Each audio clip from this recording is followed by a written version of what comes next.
Our Bible reading for today is Genesis chapter 23.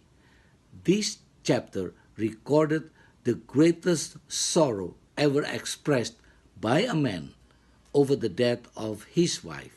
Let's read verse 2. So Sarah died in Kiryat Arba, that is Hebron, in the land of Canaan, and Abraham came to mourn for Sarah and to weep for her. Sarah, Abraham's wife, was a very beautiful woman, gorgeous, a stunning beauty. Imagine, until she was 90 years of age, she was known as Sarai, meaning my princess. Even kings and rulers took note of her great beauty. Sarah lived to the ripe old age and full of years. She died at the age of 127. She was the only woman in the Bible whose age at her death was recorded. She was a barren woman. She and her husband Abraham had to wait for 75 years of their marriage before their son of promise, Isaac, was born. Now, Abraham, that great hero of faith, mourned and wept for Sarah. Of course, he wept. Sarah, the wife of his youth, was dead. This is the first Genesis account which tells us Abraham wept.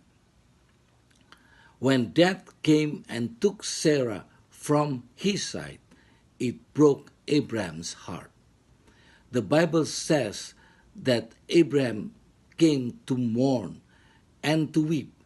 These words mean he wailed and shedding of tears.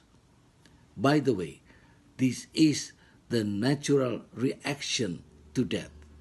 There are times when people come and tell us not to weep over our death.